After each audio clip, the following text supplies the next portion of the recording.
fixing what's going on inside of myself, inside of my heart, the conflicts I have with me. Then I can start fixing the problems I have with my wife, with my parents, with my cousins, with all my neighborhoods over here, from the small seeds, from the small plants to the bigger plants, and then you might think into a forest, and then into a city, and then into a country, and then into a continent. You know, it's how love works. Welcome back to Ask a Local. My name is Hendrik, and this is a place where we interview people from all around the world to realize that, yeah, superficially we might be different, but deep inside ourselves, man, we're all the same. So today you're gonna enjoy a video with our good friend Jimmy from the Galapagos Island. He was born on the Galapagos Island, this very sacred wildlife destination of our planet, and he has many amazing childhood memories that he's gonna tell us about, and just goes through the questions that we ask in a very positive and uplifting way. And I loved it, and I'm sure you're gonna love it too. So enjoy. Okay, this is Jimmy. I've been born in the Galapagos. Well, my full name is. It's as we do in Ecuador, we have what we call the first name, and then we have what we call it a second name, which I think you call it like middle name, and then it comes my father's last name, and then it comes my mother's last name. So my full name will be Jimmy, which is it's not really having a Jaime or James, it's actually Jimmy, my name in my passport. So Jimmy, and then it comes Federico, which I believe should be Frederick, and then Patiño, with the N with a little wave on top, Patiño, and the last one is Solis. So, but locally known as Jimmy Patiño. Yeah. So I've been born in the Galapagos. I grew up basically fishing with my father, you know, going around the entire island. I consider myself so lucky about having my father as a fisherman and taking me to all the islands. You know, I consider a bless, and I feel so proud of my place. I'm so happy living here. You know, it just makes me happy. I don't want to leave. So what language do you speak? Okay, so I've been involved into the tourism industry since I was in my 17 years old or so. So that's about 20 years. And I just picked the language from the streets, from the pier, as I got a teacher by my 20s or so. And I just took some classes with a teacher in a local hostel. And he said, Jimmy, if you want to learn truly English, you have to speak the language. No matter how many words you speak, you have to try. I mean, I'm sure you can say fish, you can say I'm happy, you can say I'm hungry, you know, these kind of small details, but you must not be afraid of the people. I mean, this is white skin and they have blue eyes, but no matter, they don't bite. So go to the local pier and try to talk with them. I mean, smile, they're gonna be happy with a local, speaking to a local. And when I did it, wow, they were actually outsiders, no matter the country, they were very happy about teaching me a new language. Wow, that was actually awesome. And since I really liked the language, so I started asking every time, okay, how do you say this, and how do you say that? And being even a sailor or working as a dive guide assistant before jumping into the water, how do you say this, and how to say regulator, and how to say the hood and the flippers. Wow, it was really amazing how little bit later I was catching a lot of words. And then I never feel afraid of, or never was embarrassing for me about repeating the questions for many times. Okay, I'm going to pronounce it. Can you hear me? And so if I'm pronouncing something wrong, please tell me.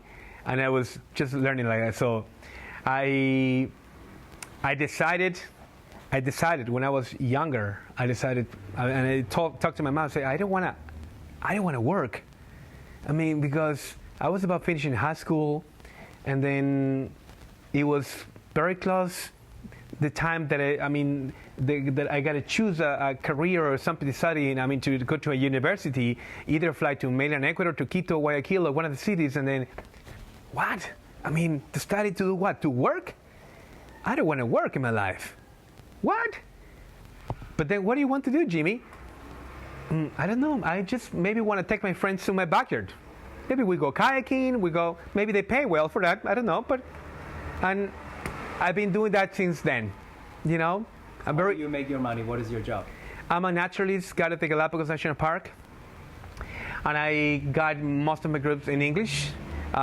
Even though then English is not my mother language, probably I didn't do too bad. I mean, I just keep on learning every day, you know, keep on improving my language.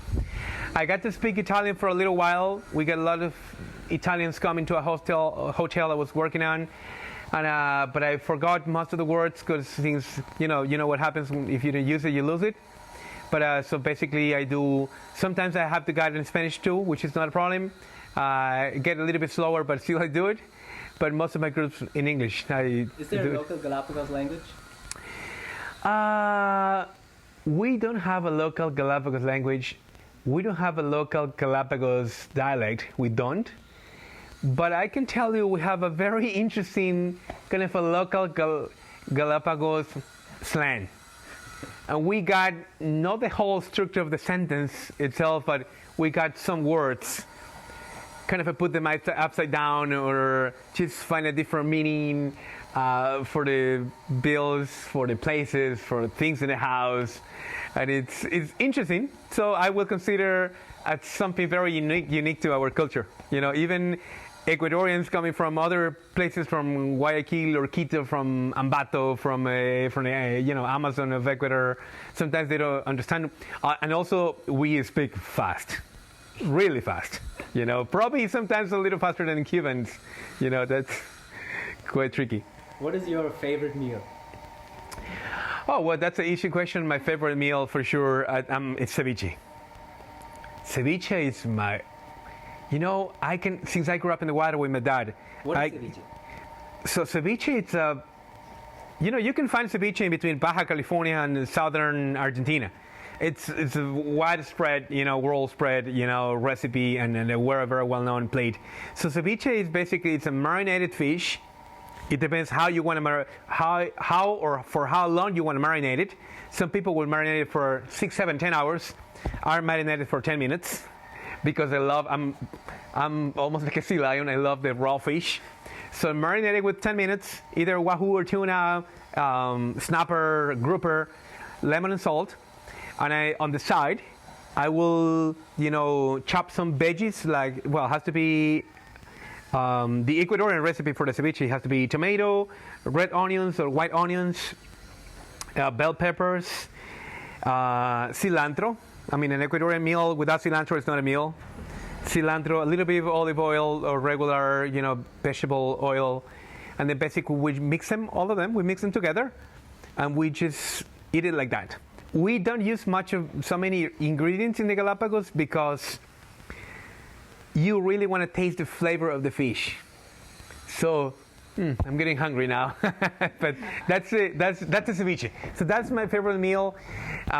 Since I grew up one more time fishing with my dad, tuna, the raw tuna is what I really love. Also, it's very unusual for local people. That's mostly coming from outside cultures.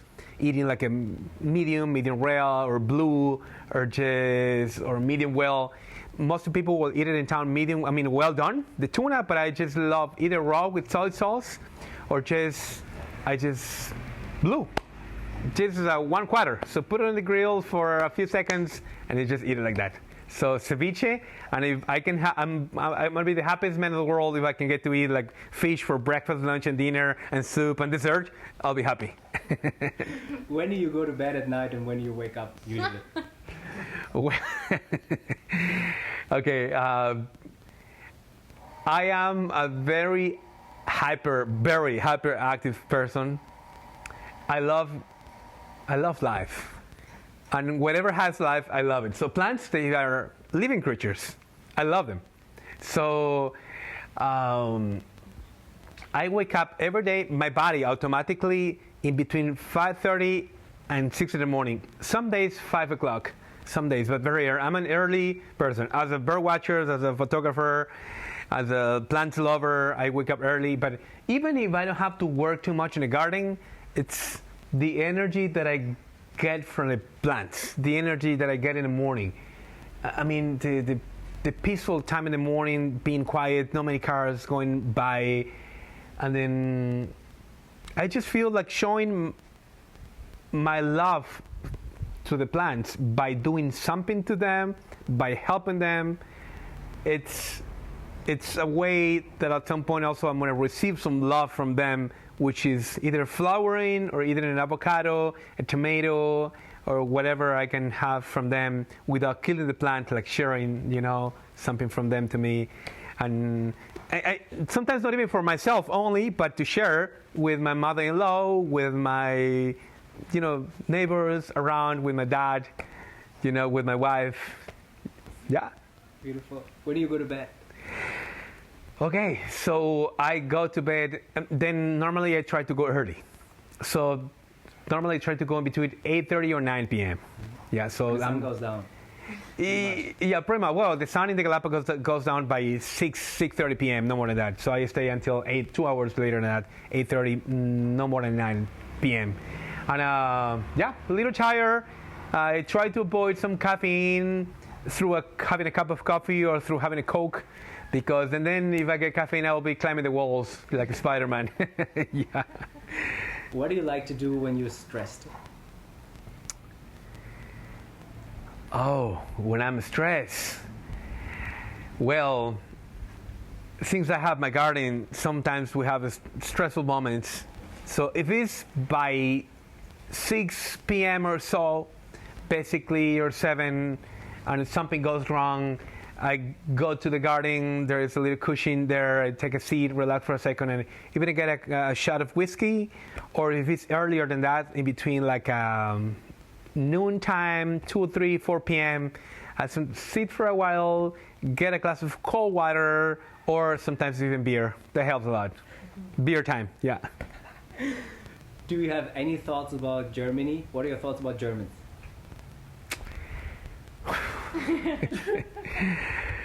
Okay, if I want to be honest, well, if I want to be honest, as every time, so there is a few things I love about Germans, some other things in my job. There should be a reason why I don't love Germans. Let's start with the bad first. So European in general, it's a person, they've been educated in a certain way that you are, the German or the European in general, it's a person that, one more time, he's been educated to be smart enough to make their own decisions. So you don't need somebody to tell you where to go, at what time you should go, or what you should or you shouldn't do it. So you've been educated to be smart enough to make your own decisions.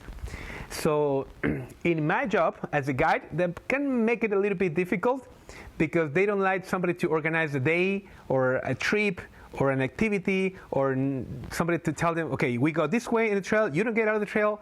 So they like a little bit more freedom kind of thing. That's one point.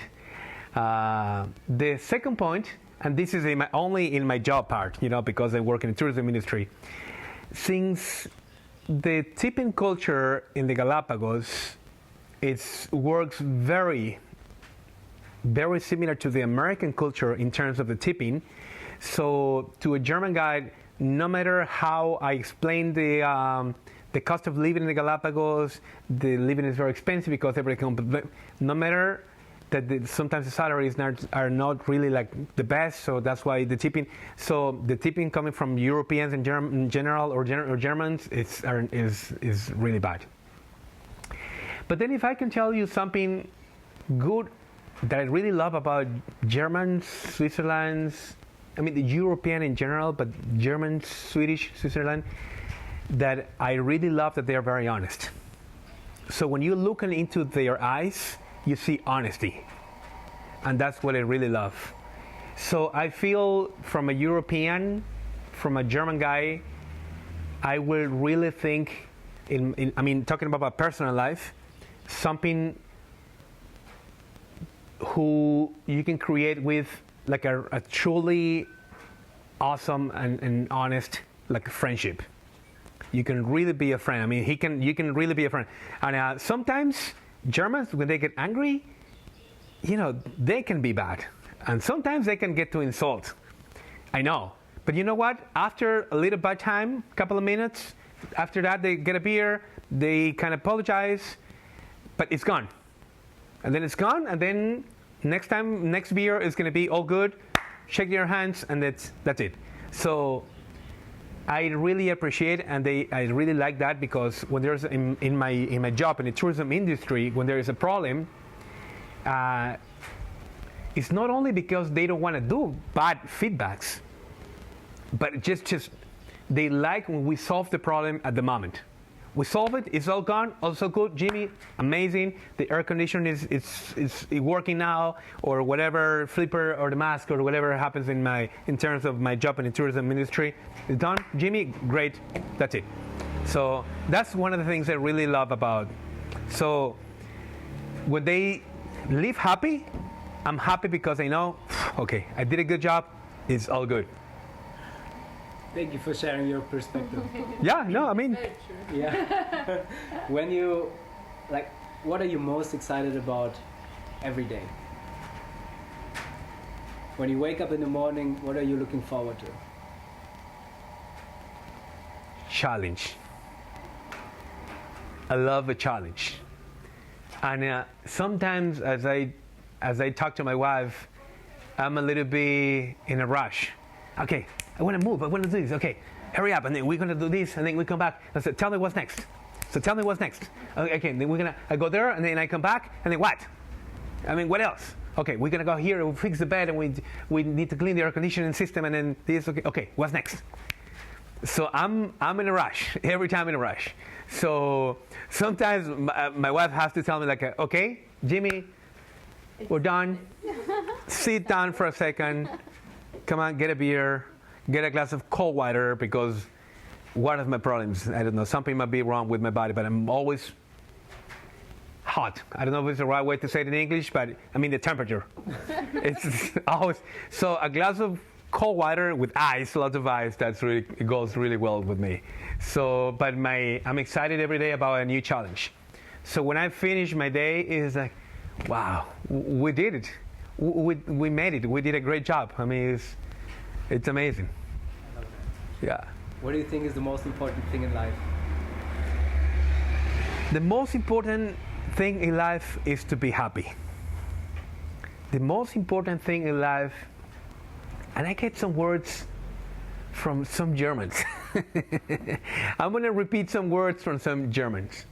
And this is about some of the first German family, a few German families, they came from Europe to the Galapagos. And some of them trying to escape and move far away from Hitler, far away from the economic and social problems, and trying to looking for what? Looking for a paradise. So I will repeat these words. Paradise is not a place. It's a condition. I live in my own paradise, in my house, with my garden, with my wife. We have our own paradise. That's it. Whatever makes me happy, going to the garden, that's my paradise. Going free diving with my wife, going into the water and I hold my breath for a long time, stay quiet, absorb everything from the ocean, because that's what we love. That's my paradise. What do you think happens after death? After death, my right answer is nothing. Nothing happens after death. My answer is memories, but actually nothing happens. It's what I do.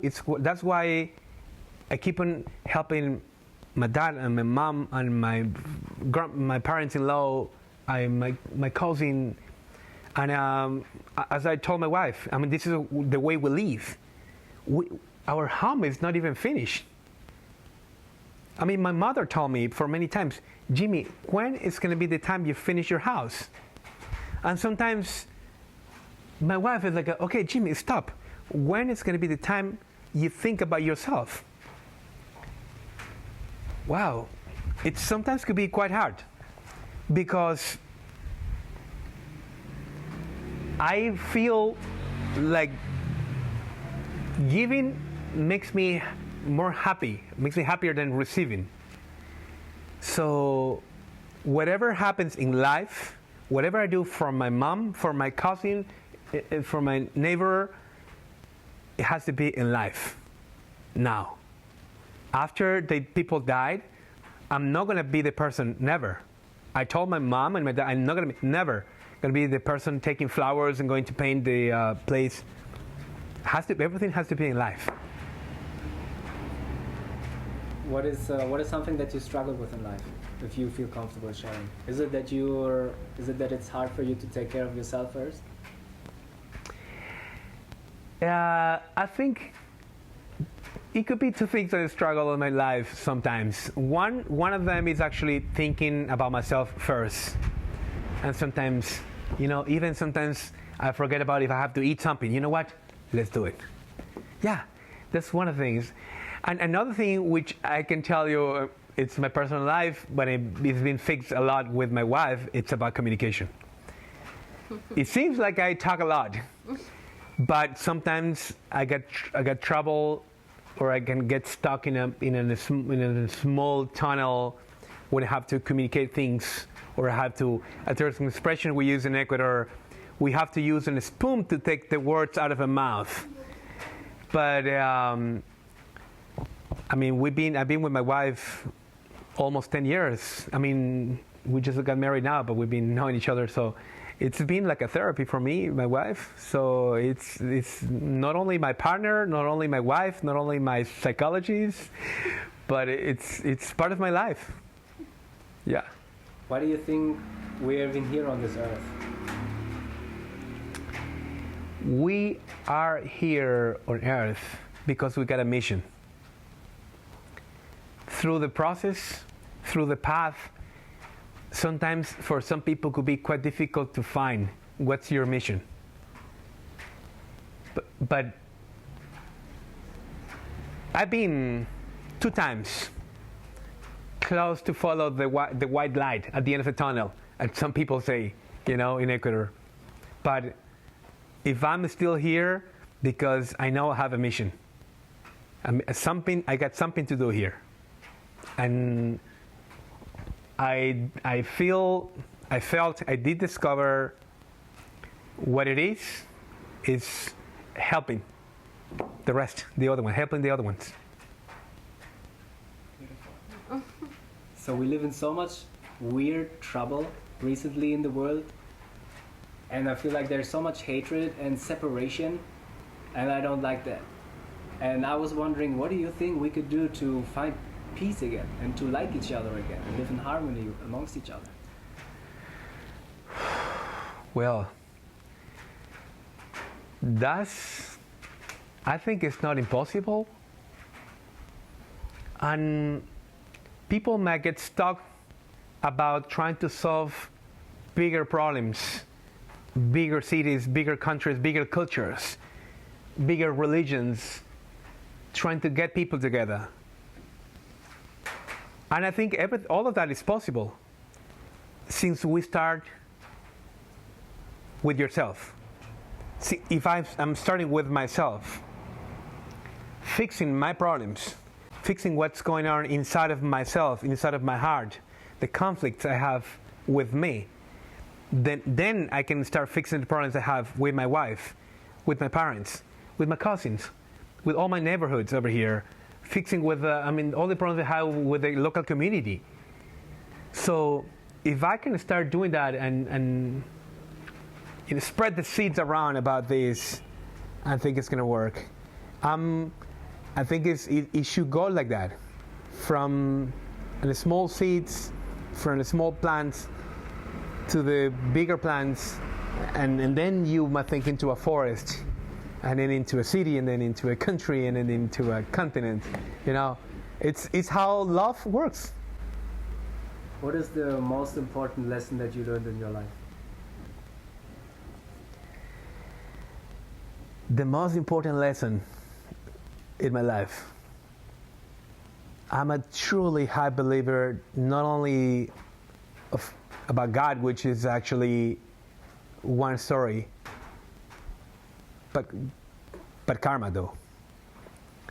And it's not I mean, that's how I feel. It's not commitment about doing something good because I'm expecting to receive something good twice from other person or for whoever, but whatever. It's the key of my life. That's how we live. You know, whatever I do good. Like we have had people like asking for a place to sleep, but we don't know those strangers. And we have been in, well, just a little bit in traveling in our country, and we found every time somewhere a Jimmy in there.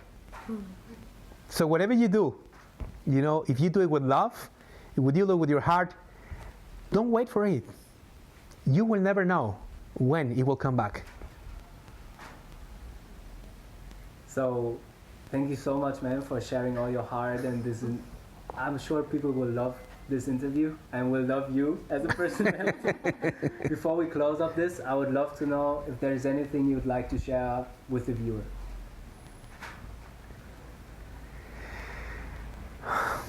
If there is something you have to do in your life,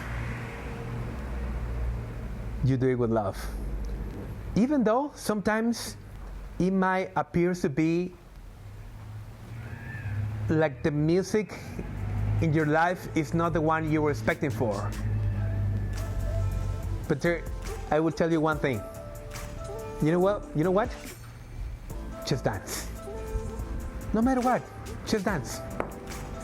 And be happy. Thank you so much. Thank you so much.